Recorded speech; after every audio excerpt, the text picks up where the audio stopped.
नमस्कार, आप देख रहे हैं A to Z न्यूज़ और मैं हूं आपके साथ हीरेंद्र राठौड़।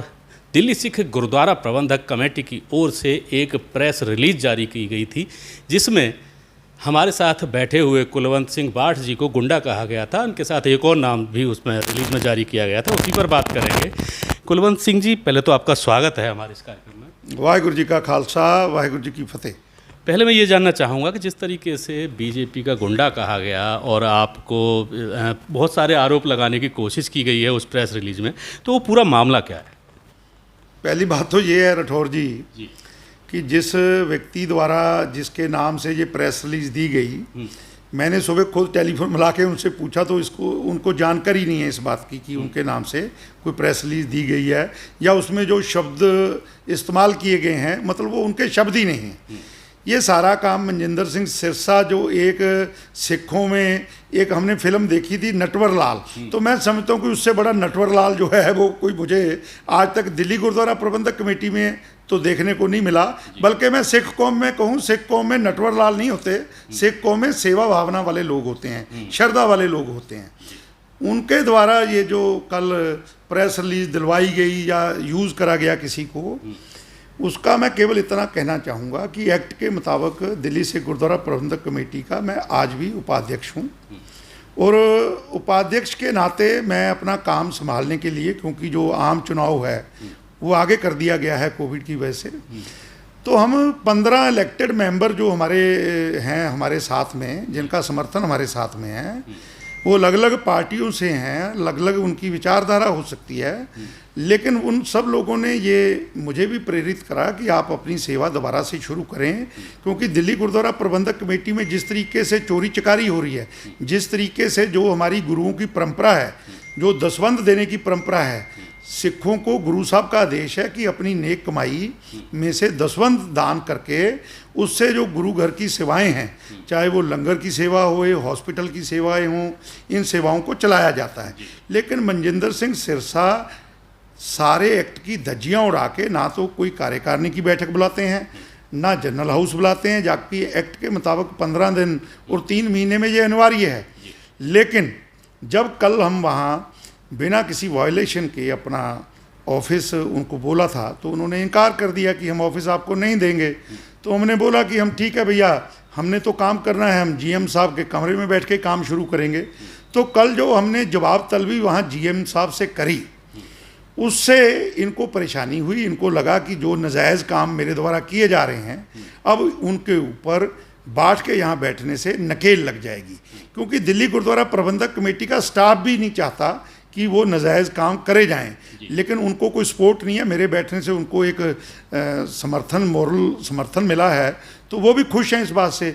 उस बात से लोगों का, संगत का ध्यान हटाने के लिए इस तरीके की भाषा और इस तरीके की शब्दावली का प्रयोग करा गया है। मैं आपको ये कहना चाहता हूँ कि मनजिंदर सिंह सिरसा खुद बताएं, वो 3 बार भाजपा के टिकट पर एमएलए बनते हैं, भाजपा के कंधों पर सवारी करके एमएलए बनते हैं।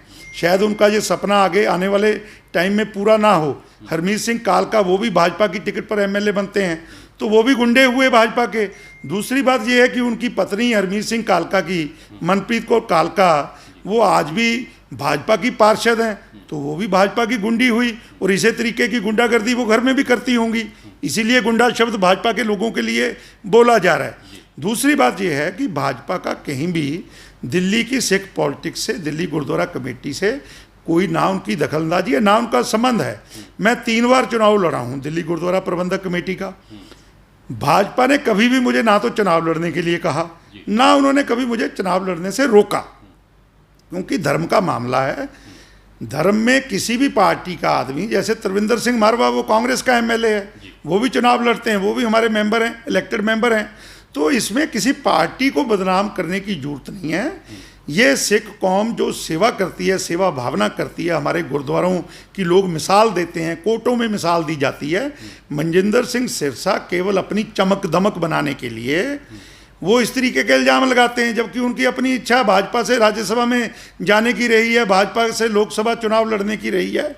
उसकी फरियाद वो कई बार मेरे तक लगा चुके हैं कि हमारी सिफारिश भाजपा में हमारा नाम चलाया जाए, हमारे को राज्यसभा मिले, क्योंकि वो गुरु की गोलक को यूज़ करके अपने आप को बड़ी सिख पर्सनैलिटी के रूप में उभारना चाहते हैं। लेकिन संगत उनके इन कारनामों से खुश नहीं है। जिस तरीके से वो एक्ट की धज्जियाँ उड़ाकर कमेटी का कामकाज कर रहे हैं, इसका हिसाब उन्हें आने वाले टाइम में देना होगा। और 2 FIR उनके ऊपर हो जाना, ये अपने आप में एक सवाल है।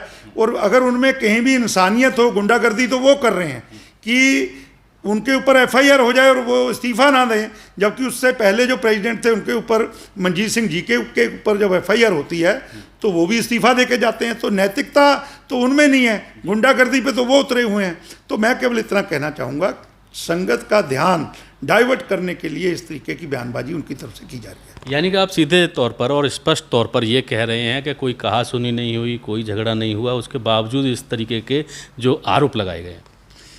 15 मेंबर वहाँ मौजूद थे और उसके अलावा कुछ और प्रोमिनेंट सिख वहाँ पर थे। गुरुद्वारा कमेटी का स्टाफ था। गुरुद्वारा कमेटी के GM के कमरे में बैठ के 3 घंटे हम वहाँ बातचीत करी है, उनसे जवाब तलबी करी है कई बातों की। आने वाले समय में उनको इंस्ट्रक्शन दी है कि आप कोई भी एक्ट की वायलेशन ना करें ताकि कोई आपके ऊपर कोई कार्रवाई ना करनी पड़े। तो उन्होंने भी इस बात का आश्वासन दिया और खुशी जताई है कि आप बैठे हैं, हमें भी इस बात की सपोर्ट मिलेगी और इस तरीके का कोई कार्य हम नहीं करेंगे।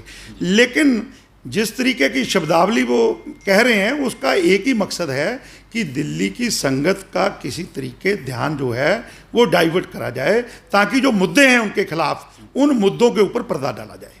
चलिए, हमसे बात करने के लिए आपका बहुत शुक्रिया। बहुत बहुत धन्यवाद जी आपका राठौर जी।